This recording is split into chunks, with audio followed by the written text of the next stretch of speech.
don't achieve worthwhile goals quickly or easily. They take time. They take struggle. They take relentless pursuit day in and day out. That's what it takes. But also, things don't usually fall apart quickly either.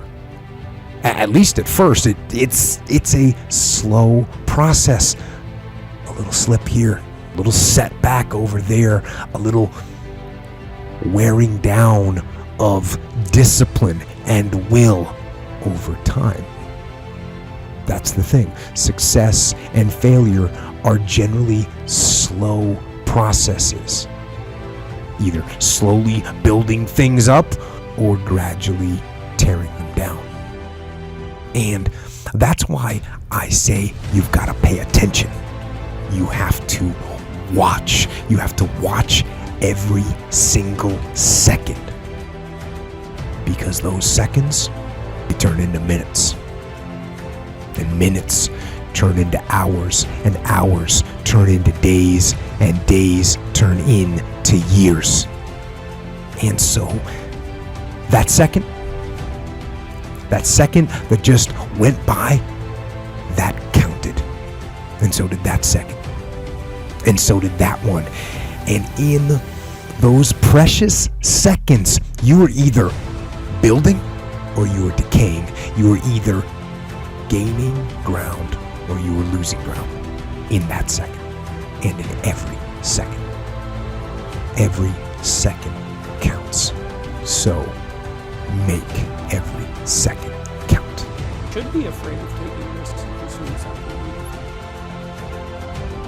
But you should be more afraid of staying where you are if it's making you miserable. It's like the first thing you want to do is dispense with the idea that you get to have any permanent security outside of your ability to contend and adapt. It's the same issue with children. It's like you're paying a price by sitting there being miserable. And you might say, well, the devil I know is better than the one I don't. It's like, don't be so sure of that. The clock is ticking. Yeah. And if you're miserable in your job now and you change nothing, in 5 years you'll be much more miserable and you'll be a lot older. It's a luxury to pursue what makes you happy. It's a moral obligation to pursue what you find meaningful. And that doesn't mean it's easy. You know, if you take people, and I've told you this, and you expose them voluntarily to things that they are avoiding and are afraid of, you know, that they know they need to overcome in order to meet their goals, their self-defined goals. If you can teach people to stand up in the face of the things they're afraid of, they get stronger. And you don't know what the upper limits to that are, because you might ask yourself, like, if for 10 years, if you didn't avoid doing what you knew you needed to do, by your own definitions, right, within the value structure that you've created, to the degree that you've done that, what would you be like? Well, you know, there are remarkable people who come into the world from time to time, and there are people who do find out over decades-long periods what they could be like if they were who they were, if they spoke their being forward. And they get stronger and stronger and stronger, and we don't know the limits to that. We do not know the limits to that. I wish I had not waited 14 years. Somebody said if you want to lose something, lose money. You can get that back. 8 out of 10 millionaires have been financially bankrupt. Walt Disney filed bankruptcy 7 times and had 2 nervous breakdowns. But don't lose time. There were 14 years I sat on the sideline. 14 years I said, I don't have an investor in me like Tony Robbins. 14 years it said, I don't have an MBA or a PhD, and I can't compete with these guys. I have the complexion of rejection. 14 years I silenced myself. Wow. And so I regret that, because there's some people that maybe if they'd heard my voice, they would not have turned to drugs.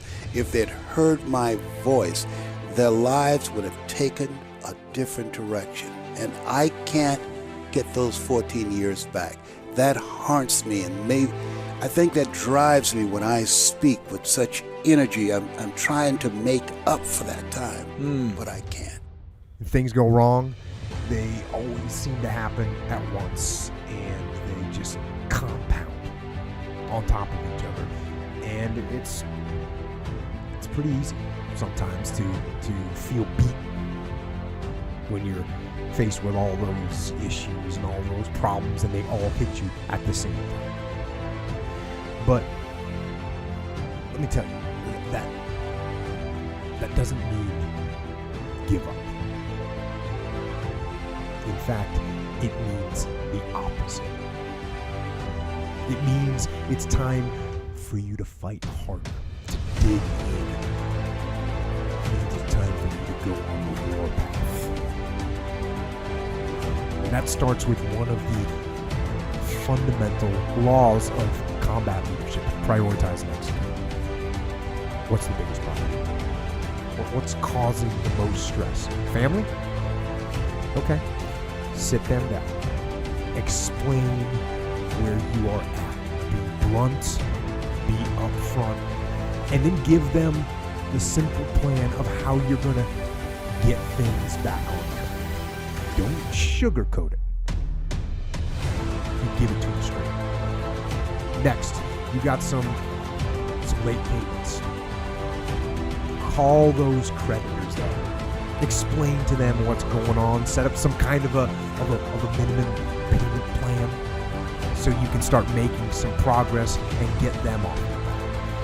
And then you've got your job. Right? You're falling behind at work.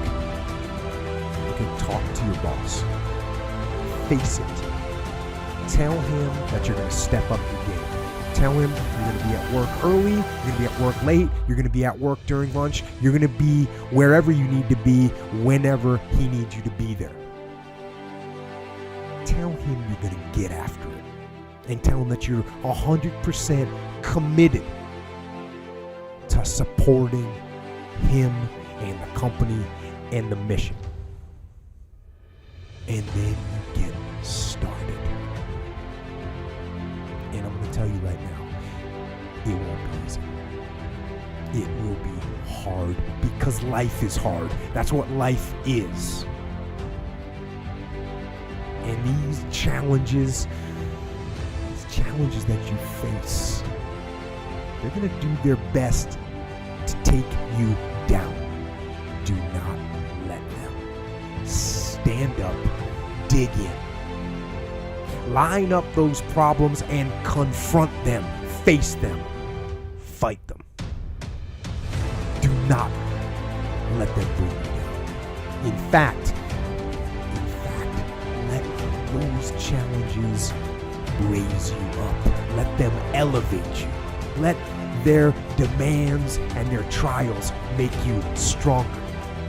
Let the adversity you face today turn you into a better person tomorrow. So in the future, you look back at these struggles and you say to them,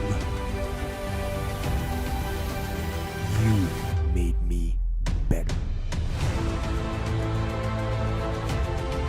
It's all back down to a very primitive mindset of we just have to do. It's like breathing. Breathing becomes normal. We don't know that we're doing it. That's how you have to live your life. When that alarm clock goes off at 4 or 5 in the morning, your mind says no. You just say, this is what we do. It's what we do now. Because to get to where you want to go, the amount of pain involved, I'm not saying physical, I'm not saying you got to break yourself off.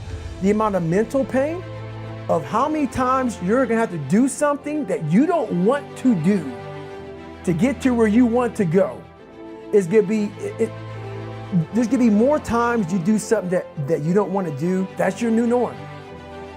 So then it's like breathing. And then once you do this over and over and over again, it becomes like breathing. I don't want to live this lifestyle, but to get to the other side of this, I have to.